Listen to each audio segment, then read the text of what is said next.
Welcome to the Nick Blevins Family Ministry Podcast. Our goal is to help you maximize your church's potential. You'll hear from top leaders in children's, student, and family ministry about the principles and practices they use. Now here's your host, Nick Blevins. What's up, everybody? Welcome to the podcast. I'm Nick, and this is episode 57. And in this episode, I talk with Frank Bealer. He's back. He was in episode 2. We talked about volunteers and empowering volunteers to lead in big ways. If you didn't listen to that, you definitely want to go back and listen to it. But in this episode, we talk about Frank's new book, The Myth of Balance. It's a great book. It's a simple 4-word formula you can use to make it work with working in ministry and leading and serving your family. Because the idea that the two can be balanced really is a myth. And I love how Frank addresses it in the book. And it's just released. So we talk about that. But we also talk about Frank's new role. Frank, served as the family pastor at Elevation Church and then transitioned this year to work on staff with the team at Orange. And he's the executive director of leadership development. So we talk about what does that mean? What are they doing to help develop leaders? And they're doing some new things, always have been doing a lot, but they're doing some new things that we talk about. And then we also talk about his role as the CEO of Phase Family Centers, which is a whole new thing that Orange is jumping into. And we didn't get to talk about it a whole lot, but he tells you what it is, what's coming, which is pretty exciting. I love how they're always exploring and innovating and trying new things. And the Phase Family Center certainly is unique. So you don't want to miss that. Frank wanted to know if we wanted to give some books away. And I said, of course. So why not give stuff away? We always love free stuff. So we're going to give away 5 copies of The Myth of Balance. All you have to do is, if you already like the Facebook page for the blog, Nick Blevins blog, if you just search that in Facebook or facebook.com/Nick Blevins blog, we'll put it in the show notes as well. If you just like the page there, I'll pick 5 people this week in that Facebook page, and we'll give away copies of The Myth of Balance and have them shipped to you. So you can get links to that and everything else in the show notes at nickblevins.com/episode 57. Let's go ahead now and jump into my conversation with Frank. Well, I'm joined by Frank Bealer again. Frank, welcome back to the podcast. Man, I'm excited to be here, Nick. It's good to see your lovely face on this Skype machine. Oh, how it's always good to hang out. Yeah. Well, it was like almost exactly a year ago that you were on the podcast, episode 2. Everybody should go back and listen. Great conversation about empowering volunteers. But boy, a lot has changed in 1 year. So how about you update everybody? Tell us what's going on, what's new. Yeah, well, I had the wonderful privilege of being at Elevation Church as the family pastor, which, family pastor kind of means something different at each church for us. That was kids, students, adult small groups, part of the creative staff. And I don't think family pastor means that anywhere else, just so you know. Right. You're right that it means different things, but I don't think it means adult small groups and everything else you just listed there. It's unique. A lot of stuff. But you know what? We were having a great time, and we had been at Elevation for 7 years and saw growth from 3 campuses to now I think we're at 16 campuses. And it was such a great journey and such a great season in our life. But my wife and I started feeling compelled more to figure out how to crack the code in reaching millennial families and how to support churches in doing that. And so we were trying to figure out what it looked like in a new season. And honestly, my wife and I ended up making the hardest decision of our lives, which was to roll off staff at Elevation Church late last year. And then January 2017 started this new role at Orange and with something else, Phase Family Center, which we might get to talk about later. But this whole idea of Orange and this new world of where I'm at now is exciting to live in the world of leadership development and lots of research and time trying to crack that code of understanding how we're going to reach these millennial generations. That's awesome. We hadn't planned to even talk about this, but what do you think stirred up that passion to reach millennial families specifically? Because there are different challenges, unique things there that I think fire you up that you're passionate about. Yeah. And so, I love what we've been able to accomplish at Orange, and we've been partners with Orange for a long time. And the way we've built family ministry has worked for a long time. It's been a decade of tremendous success, but we're seeing millennial families are engaging with the resources provided at Orange, or when we were at Elevation, those resources, and frequency of attendance we know is going down. And we can either freak out and get mad about that and yell at them for it and say they've got to change their behavior or recognize that. And so our opportunities to engage with kids is probably less than even normal. Millennial families are just now starting to have kids. For on average, the millennial family is waiting, or the millennial parent is waiting till they're 30 to have their first child, which is a huge shift. It's the oldest of any generation. And so they're in a different season of life. And so I guess what I started to realize when I would talk to millennial families, there was this idea that, in my generation and previous generations, you had kids, and I guess there was a compelling reason to get back in church, right? You're like, I'm still trying to figure out my own life. Now I got this kid and I don't know how to figure this out. And yet millennial families, because overall they're waiting till later in life, they're a little more established by the time they have kids. And so it feels a little less chaotic. And so now there's less of a felt need to be like, oh, I've got to get back in church. I need help raising this child. They're kind of in a position of like, you know what, I'm doing good. I found a career. I'm starting to get settled. I've probably bought my first home by now. I've already got rid of the car that my parents provided for me or helped me, co-sign a loan. I've got my first real car. Seasons of life are just different. And so I started to see that the gap was bigger than I originally realized. And if that gap is bigger, that means that the church is going to have to change its approach in order to reach them. That's good. And we're going to talk more about that with what you're doing with Orange and your role in the Phase Family Center. So that's like a tease. I don't do this, like on radio, they have like the professional tease for later. That's not really what I'm doing. But I want to make sure we talk about something else that's new. And that's a book that you wrote that has come out called The Myth of Balance. And you mentioned at Elevation, you had, 6 roles, something like that in one, which were all huge. They were all big roles. So obviously you face what all of us face, this tension between family and ministry and how to make that work. And a lot of people talk about balance, but you say it's a myth. So tell us about the book, kind of what's the premise and what led to, you writing the book.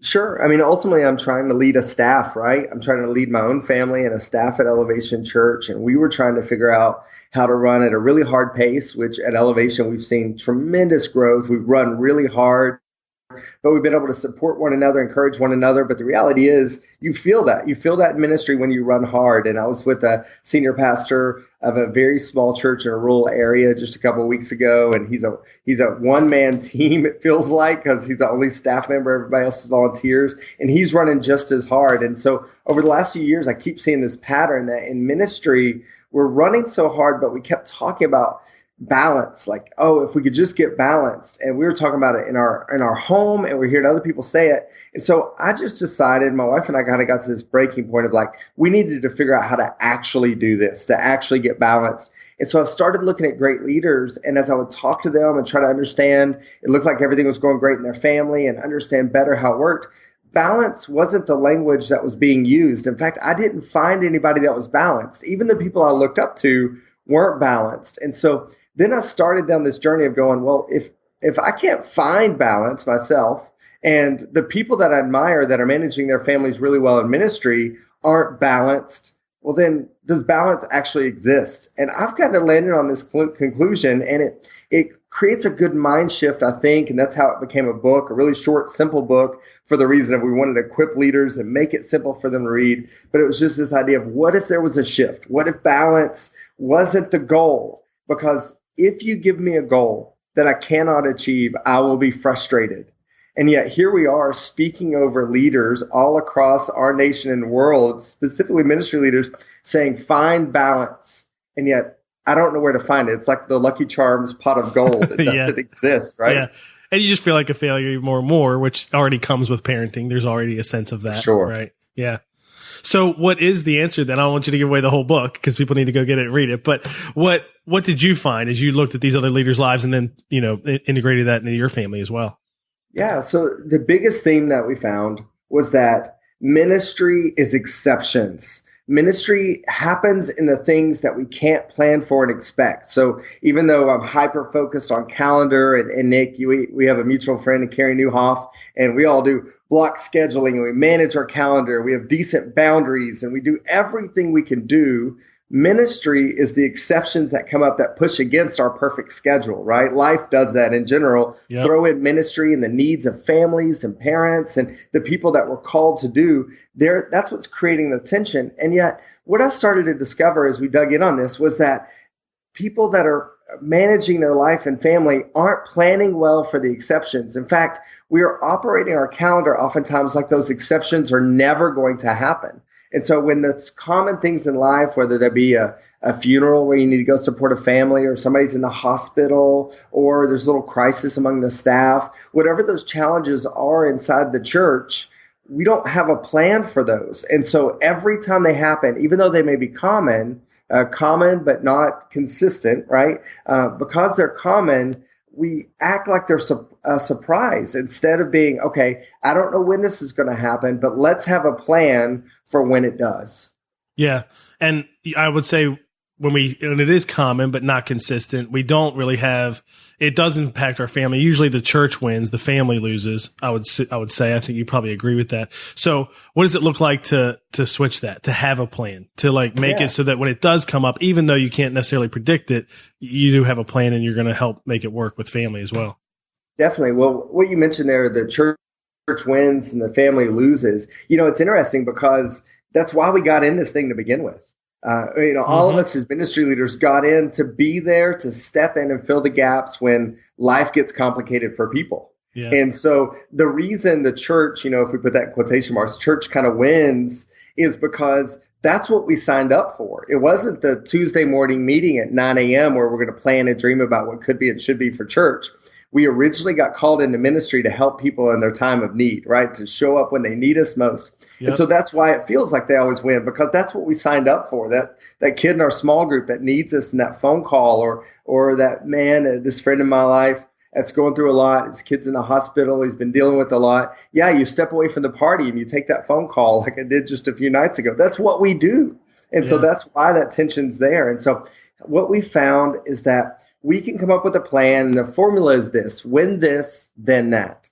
And it's to say, when this happens, when this certain thing happens, we don't know when it's going to happen, but we know it's going to happen at some point. So it's not if, but when it happens, then we do this. And we go ahead and create a plan for our family. One of the things I mentioned in the book, and I try to give lots of practical examples. In fact, in the back of the book, I interviewed a bunch of key leaders and had them give me their when this, then that kind of philosophies and statements of how they manage their life. And they're people that you'll know, and they found a way to manage this. But one of the ones I mentioned in the book is at Elevation, we had the privilege of being like the final interview for a lot of people coming on staff. Well, the challenge was, because our interview process was kind of long and difficult, for somebody to make it to the end was pretty rare. But when they did, we needed to go ahead and tackle it because they were already in town or whatever. So we'd have our schedule laid out. Then all of a sudden this interview would pop up, and my wife and I would need to be there, take them out to eat and dream about what could be, should be, and hear their heart one last time and make sure they're not crazy, right? Make sure that one last bet before we offer them a job. No pressure, by the way, that you got to find out if they're crazy or not. Right. Well, the good thing is we've tried that a bunch. So this is like one last ditch effort to see, do we see anything that's there? So in the midst of that, that's another night away from my family. And so I would call my family and be like, hey, we've got an interview tonight. It's really for a really important position at our church. Somebody's coming on staff. I could give a lot of vision, and my kids were real gracious. I would call home and say, I'm sorry. And they would say, I understand, Daddy. They'd be disappointed because we were going to wrestle or have a family dinner, but they would understand. And it just became this sad moment, but it wasn't supposed to be that. And it felt broken. And so we said, what if we came up with a plan in advance? So when this, then that for that scenario and that season was, when we have an interview, then our kids go to the same restaurant and they get to order an appetizer and a dessert. Nice. And that was special because if you have kids, you don't give them an appetizer and dessert. It's one or the other. And dessert is really questionable because by then they've got so much sugar, they destroy the restaurant. Like it's just a bad decision, right? So what we learned is that would make sure that the interview stayed a certain length of time. And I'm privileged enough. We have a couple teenagers, so we didn't have to man the table, So we're in a season of life. It wasn't like the kiddie table and like it's just like chaos over there in the middle of the restaurant. Distraction. So it wasn't that. But they could go sit. And now I call home and say, hey, we have an interview. And they're like, yes, this is awesome. I can't believe we get to go out to eat again and do this special thing. Can we go to this restaurant? And so it became a special thing instead of I'm sorry. And what we found is that that's a simple, really practical one. And that's what we hope the whole book is: simple and practical and little things that you can do to kind of improve the way you approach life. But for us, that was a game changer because that shifted from another I'm sorry, another disappointment for my family to something we can all look forward to. Yeah.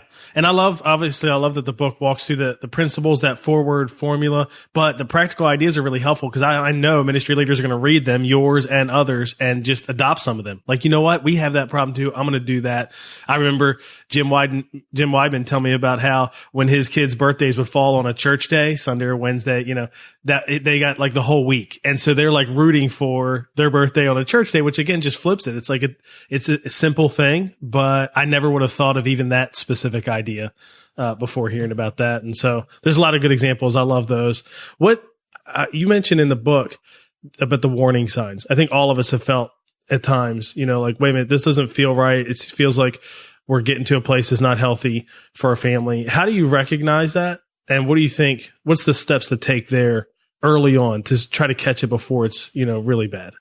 Yeah, well, that feeling that can get really bad, as you mentioned, like that tension, we've all felt that before. And I think our tendency is to go, what's wrong with me?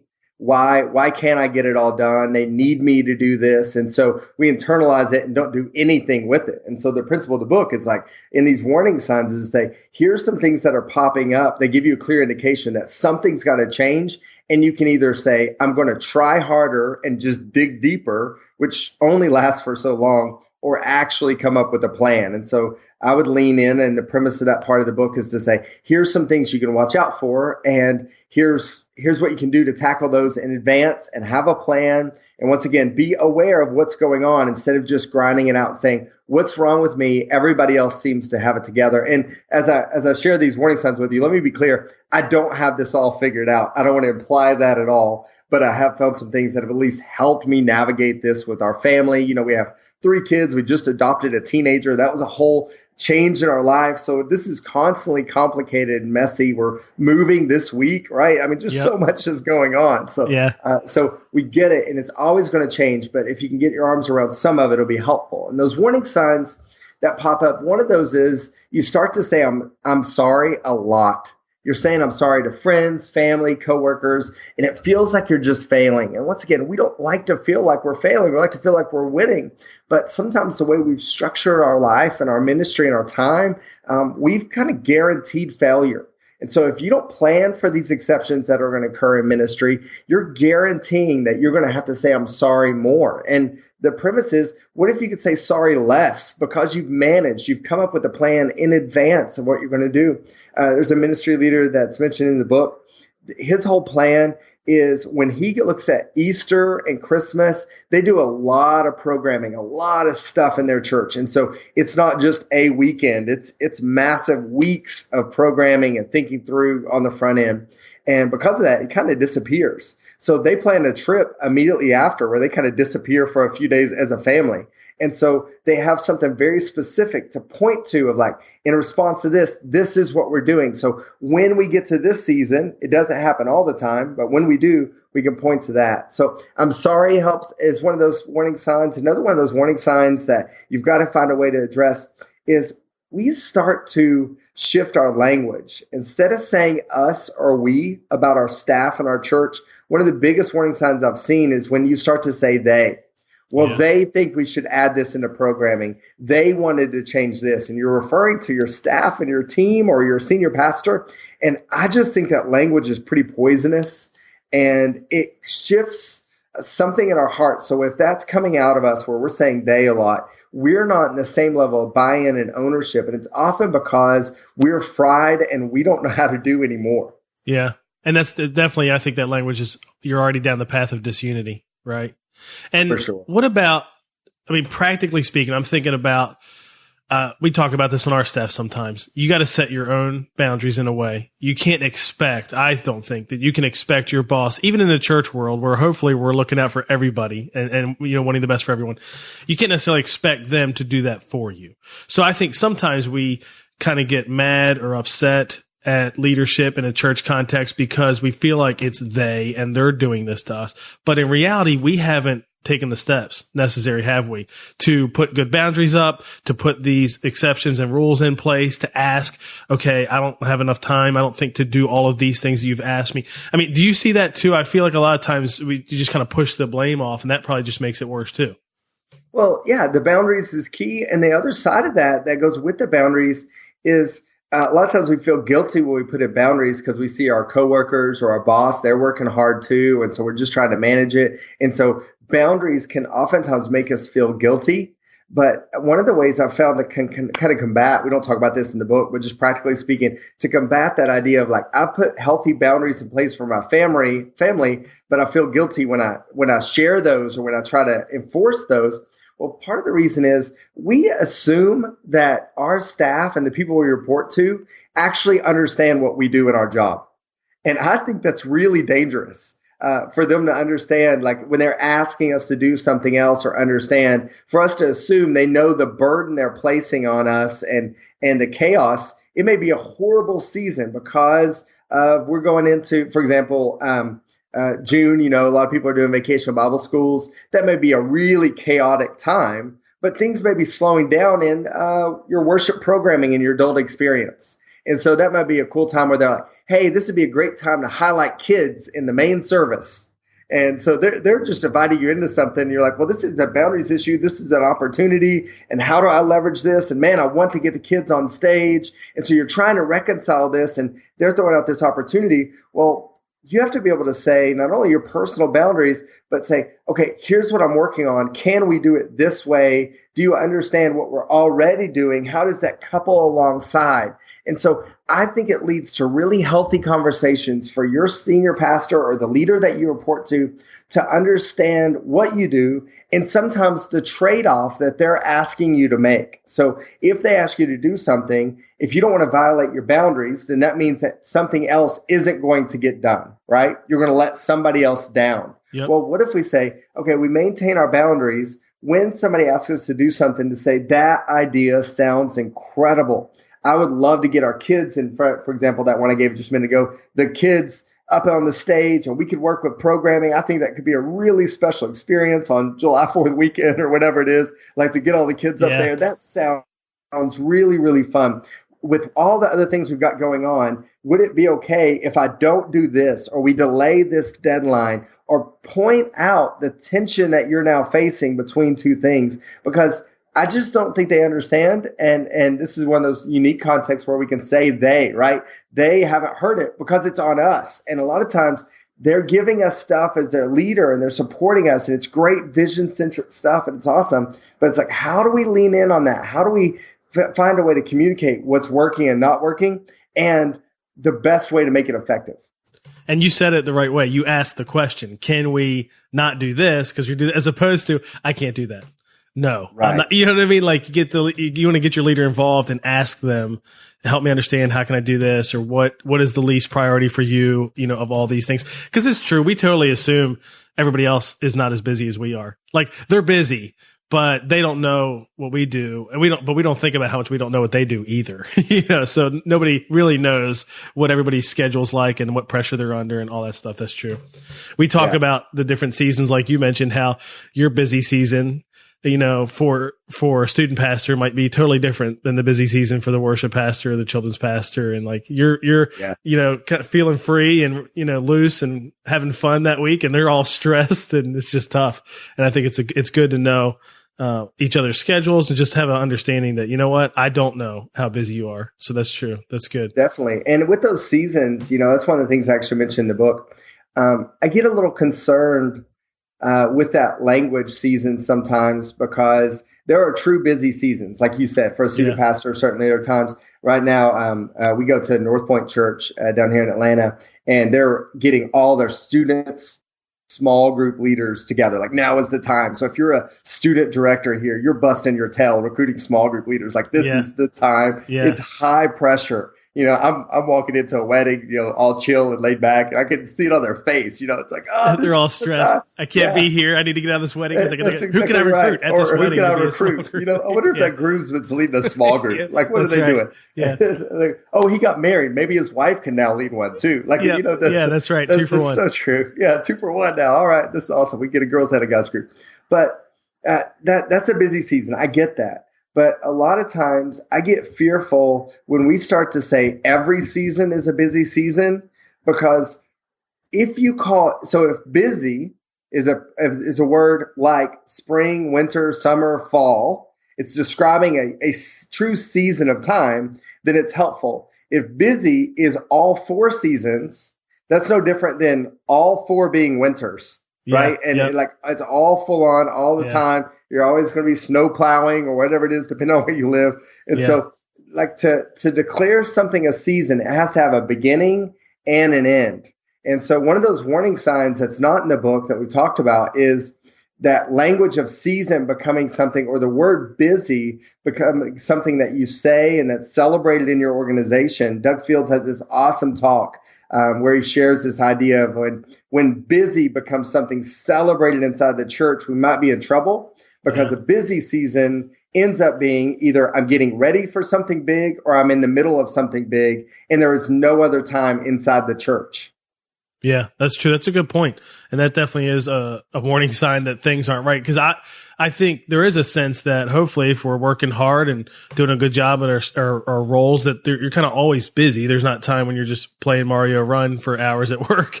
But there shouldn't be the always just breakneck pace. Like you said, one thing to the next. And it can feel like that in ministry, because there always is, not only is there always Sunday coming, usually for most of us, there's something else on top of that that's coming. Oh, we finished that one event. Oh, now there's that next transition thing we have coming up, or whatever it might be. There is always something. So we can obviously talk forever about the book, but I can't go without asking some more about your new role and some of that stuff. But before we do that, where can leaders go to get the book, to buy that, and what formats can they get it in? You recorded an audio format too, right? Yeah. So mythofbalance.com. There you'll find, because they'll have promotions and specials there. So especially over the next few months, if you buy it from this site, then they give you a free copy of the audiobook, or they give you some additional teaching content, or there's a closed Facebook group that's coming out, so that'll be the place to not only get the book, but the other free resource that come along with it. Also, they're adding to the website. It'll be available probably by the time this airs. They're adding a feature where people can upload their own when this, then that statements. Oh, that's great. And so that way we'll just be able to see an ongoing list of ministry leaders saying, this is how I figured it out. Here's some more ideas. So there's a limited number of ideas in the book. By the way, this book, just strategically, I'm looking now to see, this book is 79 pages long. Yeah, I was thinking it was 90. Maybe that was like full. I mean, it's definitely a good read, the right size, the right length, for this issue, especially. Well, if you don't like to read either, you're good. It's okay. That's exactly right. This book you can take it as far as you want. It was actually way longer than that. We cut a lot out because we honestly just wanted it to be a practical, helpful guide. In there, there are 6 little filters that you can use to make sure you're building your witness and that statements to help you set up for success. Because I've seen people take the idea, because we've been doing this for the last 3 years now, take this idea and actually wrestle with it and create witness and that statements that created more burden for their family and for their friends. It wasn't helpful. It was actually harmful. Yeah, and so it's got like filters in there, little things like that. But we kept it really short for a reason. So it could be practical application, read it over a lunch and enjoy it. That's excellent. Well, everybody obviously should get the book. I think it's great. And I don't know anyone who hasn't faced that challenge in any role, really, but certainly in ministry, everybody faces that challenge. And I just think it's freeing, the idea that balance is a myth. So I remember the first time you spoke about this, and I heard it, I guess, a few years ago. I thought that's a good way to put it. The integration, making it work together, balance is a myth. Even that alone was freeing. Like, okay. The idea that I don't have to set myself up for failure every time. What is a better way? That's great. So you in your new role at Orange, you're the executive director of leadership development. What does that mean? And what do you get to do? I know it's early, about a half a year, not even barely. So what do you get to do in that new role, and what are you working on? Yeah, so it's fun what I get to do. And we're still trying to figure it out. That title sounds really, really cool. But I don't know. Here's what I do know. I get to oversee anything that comes out of Orange that's responsible for developing staff just to be better leaders at churches. So that You Lead brand that some people may be familiar with, the blogs and podcasts and books, even my book has the You Lead stamp on it because it's something just to help you do ministry better. Like it's just simply that. And so any of the resources, free or content or coaching that we're getting ready to roll out, that rolls out in just a few weeks, YL coaching, You Lead coaching, just all these resources where we're just trying to help leaders do ministry better, support them in the long haul. And so I get to do that. And then that executive director title lets me in on some other opportunities to help make some decisions of where Orange is going and what's next. We have cool things happening right now. Like we've just created preteen curriculum that we just released. Yeah. We're redoing all of our kids ministry curriculum, new videos, new content, new approach. There's this later this year, there's a whole new delivery system for the content to make it easier to manage all that content and download it, and just all kinds of additional resources we're creating. There's a new worship resource that's coming out soon, a new approach to all that, which is exciting. So just lots of new resources, and just get to contribute and help figure out what's next and best to support churches. Yeah, and the new Parent Q app is excellent. That's, I've always had awesome. It, and it's been great, but now it's upgraded and it kind of integrates the legacy app, meaning like you can put your kids in there and their birthdays and then get content specific for their age. I mean, it's just amazing. We pushed that to our parents the last 2 weeks. I mean, a real specific, it was almost like rolling out a product of our own or something as a business. Like, we want to promote this really well because it'll help you. So hopefully parents, and they did, they responded really well. I think parents love it. That's great. I love it. As a parent, I mean, it is so helpful just to look at it. It reminds you of kind of the phase of life your kid's in and how they're interacting with you and some of the things they may be saying to you that may frustrate you. Yeah. It talks about that, and then it provides that content. And literally, we've had tens of thousands of people download that app already. So we're excited about what could be and should be. And it's free. So that makes it awesome. That's awesome. I love how it's like, say this, do that, ask this. I'm like, it's real specific. If you are like, you just want, hey, give me one thing real quick. It definitely has, it's always to an extent had that, but that language is even great. Ask this, say this, listen to this, which is just awesome. That's cool. So you mentioned U League coaching, and that's rolling out here in a few weeks, but especially bigger in the fall, right? So what is that going to look like, and what's kind of the format and the goal of U League coaching? Yeah. So YL coaching, U League coaching, is going to be a cool format, I think, in that we've got all these different voices contributing to it. You don't have to use Orange curriculum to be a part of it. But key leaders that we all look to, we've read their blog posts, we've read their books, key leaders are all contributing to this. So basically myself and a guy named Tom Shefshunas, who's the middle school pastor at North Point, overall middle school ministry there, we're kind of tag teaming together to just kind of be the host and kind of steer the thing. But basically the first one is a 6-month program, but it'll end up being a year-long program where there's a master teaching each month, themed teaching that helps everybody get better. And then we have 2-hour coaching sessions each month where we drill down. And so there's a kids track, student track, and next gen track where they drill down on that content, learn how to apply it better for their area of ministry. Everybody will have their own U-Lead project. And a U-Lead project is simply, here's something that you're working on inside the church. Now you have these other great leaders around you that will help you push to make that great for your church. And so things you're wanting to roll out, or things that maybe you rolled out and they didn't go as big as you wanted, but you want to kind of give another push at it. Now these leaders, including the other people that have signed up, are coming around you for best practices and figuring out together. So it gets this real practical side of, you're growing as a leader. You have great leadership voices in your life. But in addition to that, now you're getting to actually get work done for your ministry and getting all these wise leaders to kind of speak into it. Then there's Facebook Q&A, where we'll have some of these key leaders across the country and the world really jump on to these closed Facebook groups where we'll get to ask them direct questions applying to that topic, helping us get better, faster. We've got lots to do in ministry. And I just think, I don't know about you, but I need a systematic approach to growth. I'm a learner. That's my strength finder. I'm a learner. So I'm always looking for stuff. But I found that my learning is pretty scattered. And sometimes I just need to focus and really I learn better when I learn with other people than when I learn alone. So, I always listen to your podcast in the car, and I learned some things from that, and I kind of soak it in. But my next step is I need to process that. And sometimes you can process that with your team, but sometimes you need to process it with some peers. And U-Lead coaching is structured in such a way where we can process with our peers. Yeah, so we're excited about it. That's awesome. I think it's great. I think it's something that we need a lot more in the ministry world. And there have always been some coaching networks, and now you're seeing some more like mastermind group things, but it's still so small. Like, every leader could benefit from it. And I've been in a couple coaching networks, and they really are great. And I learn, it's a good network like these will be, you learn just as much from the other members in the group, as you do from those teachers. You learn from everyone. You get practical ideas like all over because you've got all these other people who are doing similar things to what you're doing. And you're like, you know what? We've never done that. I should try that. And hopefully too, the other thing, I think the project idea is great because there's accountability. That's another thing that's great. It's like when you got to show up on the call and, you're supposed to be doing this project and they're asking you, how's it going? Well, that's accountability. Hopefully you've taken some steps, which is really cool. Yeah. Is there anything else in that realm, that with your new role and that's coming in the future with leadership development at Orange?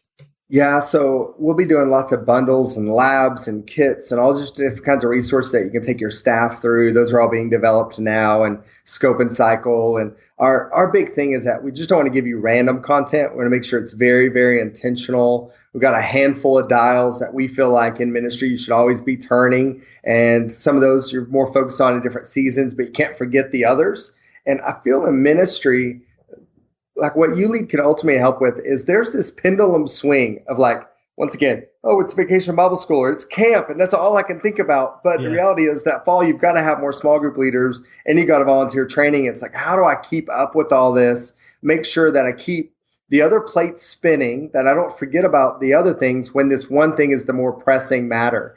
And I feel like you lead coaching and the way we're building the scope and cycle is to make sure that you keep everything moving in a healthy pace, but at the same time, understand that you practically have to focus on certain things in certain seasons. And so it's a good ebb and flow between the two instead of me building a scope and cycle of things that I want to teach. Like, hey, this month, let's go through Creativity Inc. Brilliant book. I think it's a great leadership book. I absolutely love it. I've read it multiple times. But you know what? In the month of July, what they really need as ministry leaders is to find their small group leaders, figure out what they're doing for their volunteer rollout in the fall, make sure everybody's transitioned well. That's the practical stuff that needs to happen, right? So there's got to be some way where we can say, hey, we want to help you grow and develop. Here's bite-sized elements out of a great book like that or something we've learned from another ministry leader. And in the midst of that, equipping you, helping you, we're saying now, the reason I want to share that with you is because this applies directly to this thing you're rolling out this fall. Yeah. I think too that, learner is part of my strengths finder too. So I think I love it. And I would say I'm similar to you in the sense that it's probably not like the most structured thing. I just take in content whenever I can in different ways and different formats and all that. But, you've probably seen those articles too about how so many of the people, leaders we think of in the business world, especially, but even in church and in ministry who've done great things, when you hear more about their life, you realize a lot of them would say they spend 5 hours a week, learning in some way. And for a lot of people, I think that's like, whoa, that's 5 hours a week. I would love to do that, but I don't have time for that. So I think things like you lead coaching and getting together with other leaders just helps, again, with the accountability. Like make sure that you're spending some time learning, spending some time working on the ministry, not just in it week to week, which is awesome. That's cool. Definitely. And I love the resources you guys have always put together, and I'm just excited about what's coming as well. In addition to that role, because one role's not enough, you have this Phase Family Center role as well. For some people, I think that's probably the first time they've heard of it. I remember when Orange and you all announced your move to Orange, it said that CEO of Phase Family Centers, which I think for most people was like, I've never even heard of that. What is that? You know what I mean? So what is that? What are you working on? What can you tell us about Phase Family Centers? Yeah. So to make sure the practical, tactical side, I'll be glad to give you. But ultimately, this goes back to that millennial trying to crack a code, right? We see a couple of challenges in the church right now, the church facing. And as any organization, we want to try to be helpful to the overall church and make things happen in a great way. And what we're seeing is giving is going down in churches across the country. I mean, there are very rare exceptions to that. Giving is going down on a per head basis or per person basis. So that's a reality. That's going to affect facilities and just the way you do ministry. And so there's that challenge. Then you have the unique challenge of millennials not re-engaging with church when they have kids necessarily and not feeling as compelled to come back to church. And then when they do come to church, for the most part, they're attending less frequently, right? It's just a reality. I mean, the science, the data supports it. It's just a new tension. It's a new day.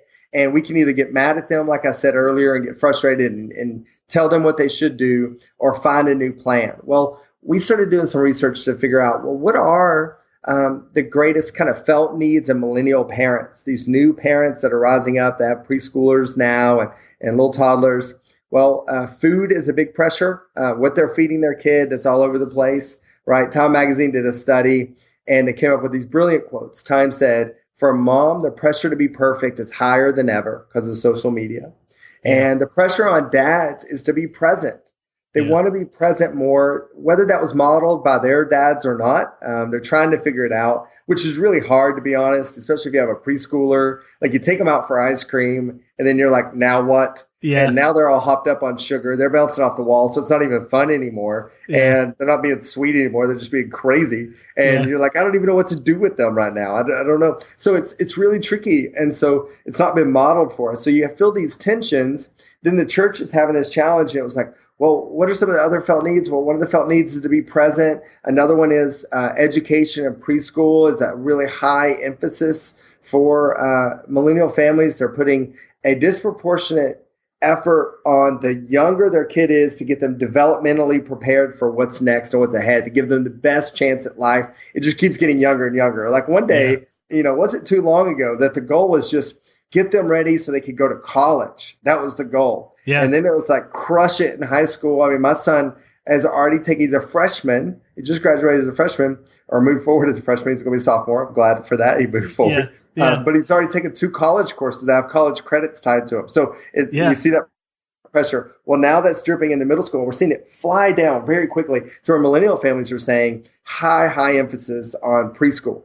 Yeah. So we're like, well, what could address this financial need of the church, help connect with millennial families? And basically what we're doing is we're creating a large preschool that's not faith-based, as Christian views and morals built in, but just character and developmental stuff.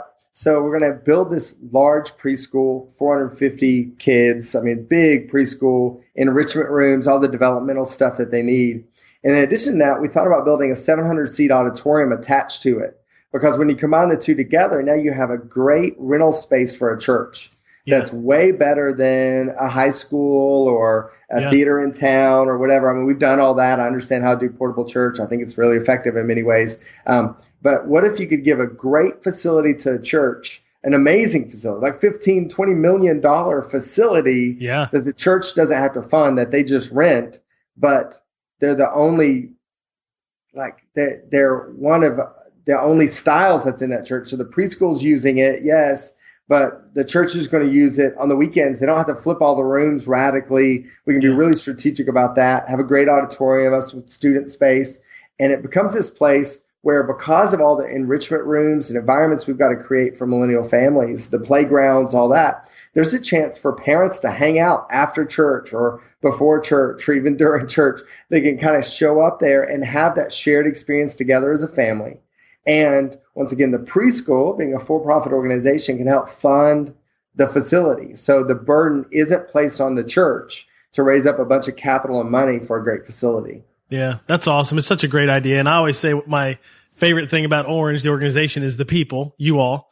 But my second favorite thing is you're always innovating. You're always dreaming, tweaking, thinking about new ways to do church, new ways to reach families. And this is a cool, great new idea. And I think it's needed. Churches are going to have a much harder time finding locations, and that's even with our current laws and state and all that kind of stuff. So just imagine, it'll be even harder, especially if you're near a bigger city or whatever. So that's a cool idea. I know people want to hear more, but they just have to keep an eye out, because you have it in development. The first phase center is kind of like in process, right? And we're gathering funding, and hopefully we'll pick a site for our first one, which will be here in the Atlanta area. Hopefully breaking ground this fall, and it'll open in 2019 is the plan.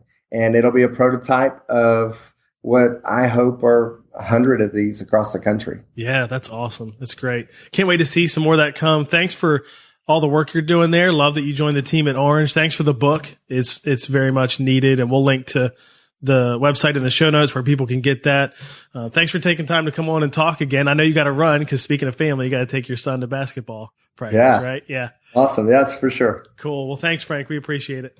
Hey, thanks, Nick. Thanks for doing this podcast. It really is awesome. It's helpful. I'm learning from it. So keep getting great people, great voices on here, because selfishly, I just want to learn some more. Oh, me too. We're in the same camp. That's why I do it. Love it. Thanks, Frank. Thanks. Love talking with Frank. He's such a great leader, has so many good insights, and I'm glad he wrote that book. It's a simple, framework, but it's really, really powerful if you apply it. And the book is full of specific examples, which are really, really helpful, just like some of the ones that we talked about. So the action items I would say coming out of this interview are pretty easy. Get the book, right? Get the book, read it, and apply it. Apply it specifically to your life so that it makes a difference for you. You might want to check out ylcoaching.com for U-League coaching if that's something you'll be interested in. I think coaching groups are huge, coaching networks, mastermind groups, whatever they are. I think they're really, really important, one of the best ways to grow. So check that out. There'll be a lot more, I'm sure, coming new from Orange in terms of leadership development. So stay tuned for that. You can get all the links and everything we talked about in the show notes at nickblevins.com/episode 57. Be sure to subscribe because next week I talk with Joe Crabb, and Joe and I talk about student ministry in the summer. You know, most student ministries take a break in the summer or certainly change up programming somehow. And so we talk about how they kind of flipped that a few years ago and decided we're going to lean in during this time period when students have more free time than they ever have. And so we talk about what they did, how they've tweaked that over the last couple of years, and you'll love that. So if you serve in student ministry, even if you serve in children's ministry, there's some principles that you can take out of there that could be helpful for you this summer. So be sure to subscribe, and I'll see you in the next episode of the Family Ministry Podcast. Thanks for listening to the Nick Blevins Family Ministry Podcast. We hope this helps you maximize your church's potential. We would love to hear stories of how you apply what you've learned. You can do that by leaving a comment on iTunes or in the show notes at nickblevins.com.